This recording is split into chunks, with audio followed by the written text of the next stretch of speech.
Yo tout le monde, nous retrouvons pour une nouvelle vidéo. Donc il s'agit de la présentation du deck double avatar. Donc on va commencer par le main deck. Donc 3 points du double avatar Yui, qui est indispensable pour le deck, pareil pour Goku. Les deux permettent de pouvoir ajouter soit une magie, soit une piège. Donc lui, quand il a invoqué une arme Uspé, et lui en détruisant un double avatar qu'on contrôle. C'est toujours sympa, il y en a un qui peut aussi se rajouter en main.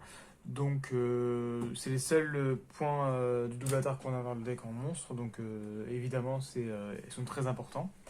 Ensuite, vu qu'on joue un deck fusion roi des marées x3, je trouve ça vraiment très intéressant, non seulement parce qu'il peut être substitué comme n'importe quel monstre matériel de fusion, mais aussi parce qu'il peut tutoriser polymérisation de Calamar en la défaussant. Donc toujours sympa. Ensuite, je joue Seigneur de la prison divine. Alors en fait, dans le deck, on a beaucoup de magies qui peuvent s'activer en les posant. Donc on peut poser des magies et les activer directement, vu que c'est des magies classiques. Et donc du coup, on peut proposer son effet qui peut s'invoquer SP. Et si on l'a révélé au début de la main phase, on peut du coup poser une magie piège directement depuis le deck. Étant donné que la magie principale du deck, on l'a pas tout le temps, ça permet simplement de lancer le combo quand on n'a pas toutes les cartes qu'il faut. Ensuite, on joue un deck fusion, donc super polymérisation. Je trouve ça vraiment très fort, étant donné que non seulement on peut le faire pour les doubles avatars, mais aussi on peut cibler les targets sur le terrain adversaire pour faire par exemple le Stanley Venom. Ensuite, renfort de l'armée, classique, on n'a que du guerrier quasiment au niveau 4. Donc, enfin, les doubles avatars sont des guerriers, donc il faut tuto. Terraformation pour aller chercher les deux terrains qu'on a dans le deck, c'est-à-dire synchro parfaite à 1 et l'usine de recyclage de fusion. Donc en fait, les deux sont intéressantes, mais notamment celle-ci parce qu'elle permet simplement d'aller ajouter un doublateur depuis le deck à la main et de faire un token si on a un doublateur sur le terrain. Et l'usine permet de tutoriser à la polymérisation et d'ajouter un monstre qui a été utilisé comme matériel de fusion à la main durant la phase. Donc du coup, évidemment, vu que je joue deux magie de terrain, je joue rotation de plateau. On en met une sur un adversaire, donc on met généralement celle-ci et après on récupère du coup le synchro parfait pour pouvoir tuto. Donc c'est toujours sympa. Ensuite, polymérisation classique, hein, donc on peut le tuto non seulement avec la usine de recyclage mais aussi avec le roi des marées, donc super fort, mon storyboard classique. La carte principale du deck, celle qu'il faut avoir absolument, donc, et qui est la raison pour laquelle je joue aussi en prison divine, l'invitation du double attaque. Donc elle peut se permettre de défausser une carte, invoquer autant de jetons qu'on veut sur le terrain, et en plus on peut faire deux fusions.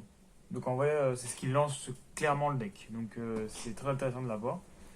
Ensuite, la défaite par le mal de doublateur, très très intéressante parce qu'elle permet de cibler un doublateur contrôle et une carte contrôlée par ça et les détruire. Et si on a détruit une fusion par l'effet, on peut piocher une carte ou bannir une carte.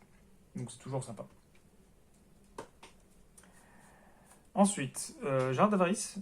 On utilise beaucoup de ressources dans le deck, donc autant les remettre dans le deck et repiocher, notamment des magies pièges, c'est pour ça que je joue Jar et Papo. Ensuite, je joue 2 conventions et 3 ascendants.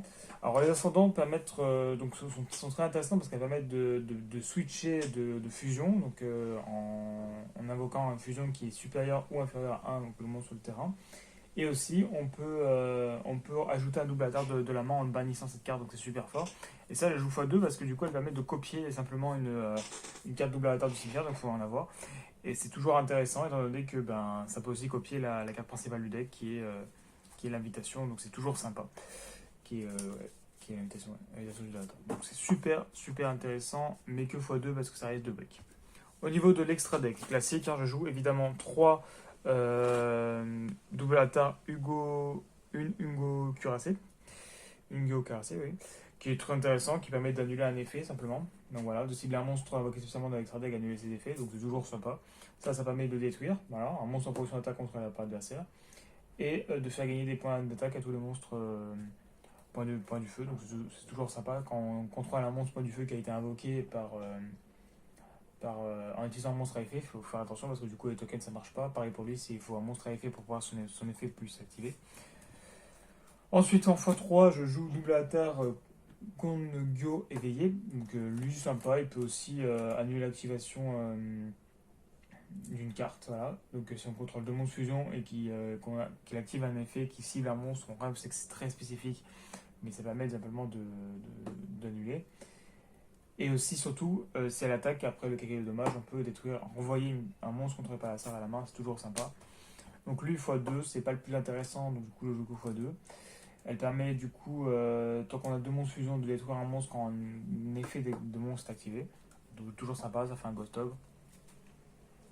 Au niveau des autres fusions, donc le Triviatum qui apporte, ça demande 3 monstres ténèbres, donc on peut faire facilement avec la Suapoli si on a les targets sur un adversaire, c'est toujours sympa. Ensuite, le Dragon Venin Affamé, classique de monstres ténèbres, donc évidemment. Et le Bout Dragon des Marais, deux monstres de même attribut de type différent, donc toujours sympa. Et des jetons pour pouvoir faire les effets. Donc ensuite, on va faire des exemples demain.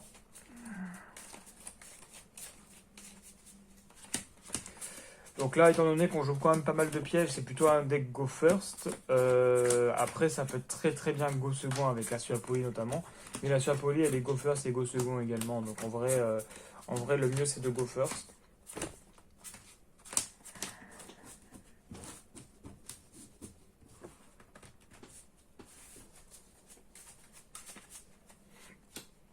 Voilà, là on a tout là. Là on a juste tout.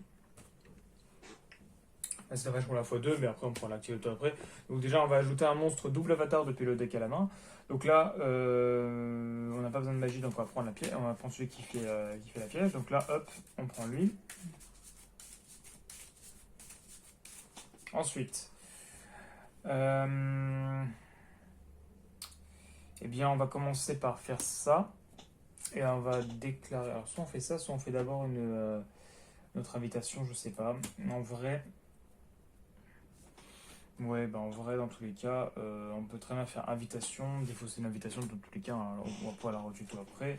Invoquer autant de jetons qu'on veut, donc 1, 2, 3, 4 et 5 jetons. Et là, on peut commencer à faire des fusions, tac tac. Juste, on n'aura pas de monstre. On n'aura pas de monstre avec un monstre à effet, mais bon, ça, on s'en occupera plus tard. Donc, on va mettre lui, et on va mettre lui, évidemment. Donc là, on a déjà deux fusions, un token. Donc on n'a pas encore invoqué norme. Hein.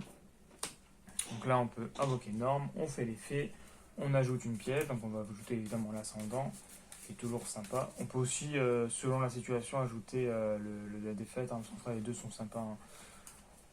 Hein. Les deux sont sympas, lui peut. Ouais, en vrai, défaite. Les deux, ça, en vrai, si on veut être plus safe, on prend la défaite, comme ça au moins on peut. Parce que le problème de la piège, c'est qu'elle est bien, mais du coup, selon ce que l'adversaire fait, ça va être plus intéressant de cibler une carte simplement et la détruire, c'est plus, on va dire, plus global. Ensuite, là, on peut imaginer qu'on peut faire l'effet de roi des marais, de récupérer une poly, et on peut refaire à la rigueur une fusion. Hein. Dans tous les cas, là, on a de quoi faire. Donc, on fait polymérisation, on fait fusionner ça et le token. Voilà. Et là, on peut imaginer refaire un autre là, comme ça au moins on est un peu défensif, et en plus on contrôle du coup un monstre fusion qui a été invoqué avec un monstre à effet. C'est très intéressant. Et lui du coup, si en plusieurs monstres double attaque qu'on contrôle et des trous combat par un effet carte, on peut invoquer spécialement ces cartes depuis la main. Ok, donc ça c'est que depuis la main, c'est l'autre qui peut se tuer depuis le cimetière. Donc là on 7. Sachant qu'on avait encore Monster Reborn, on a pu très bien faire remettre quelque chose, ou même carrément faire une fusion. Faire une fusion par exemple avec un des deux, voilà, et on aurait fait du coup un gros monstre, mais là en vrai en tour 1 c'est pas forcément très utile, on peut garder la Monster Reborn. On a ça au cas où qui permet de détruire un des monstres pour pouvoir détruire. En plus c'est des monstres fusion, donc on peut appliquer un de ces effets, donc piocher une carte ou bannir une carte du cimetière de l'adversaire, donc toujours sympa. Donc voilà. Ensuite, un autre exemple de main, là pour l'instant c'est un exemple typique des mains qu'on peut avoir avec double avatar. Hein. C'est une main classique. Hein. Le deck est fait pour Pavrik justement. On a généralement ce qu'il nous faut.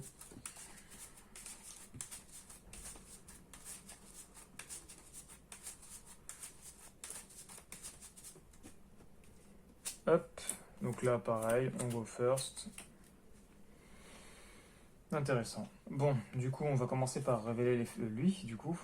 On va le révéler jusqu'à la fin du prochain tour de la serre. Et tant que ces cartes sont dans la main, les cartes posées sur le terrain ne peuvent pas être équipées par les effets de cartes. Bon, là pour l'instant, on n'en a pas, mais bon, on peut très bien en poser une et après le faire après. De toute façon, dans tous les cas, il n'y a pas qui durant le début de la manip, donc on pose, on fait l'effet. Ensuite, on va activer. Ça, c'est un peu triste, hein, par contre. En vrai, on s'en fout, on peut envoyer ça. Et faire du coup autant de tokens qu'on veut. Tac, tac, tac. Attends, c'est autant qu'on veut ou que possible? Que possible, que possible, que possible. Ah, du coup, c'était pas forcément une bonne idée. Parce que du coup, on va pas pouvoir spell le Seigneur de la Brume Divine. En fait, ça aurait marché si ça aurait été une autre carte magique, par exemple renfort de l'armée. Mais là, en l'occurrence, peut-être qu'il faudrait défausser plutôt lui et garder ça. Comme ça, au moins, on pourra faire autre chose. Donc là, on peut commencer par faire les fusions classiques. Donc on va faire lui et lui. Voilà. Ensuite, on peut faire ça. On peut déclarer des faits. On peut envoyer ça, par exemple. Un token, vu que c'est un monstre double avatar en contrôle, on le détruit. Et on ajoute une magie double avatar. Donc on va ajouter la magie de terrain. On fait l'effet. Avec la magie de terrain, on va récupérer Kwaku.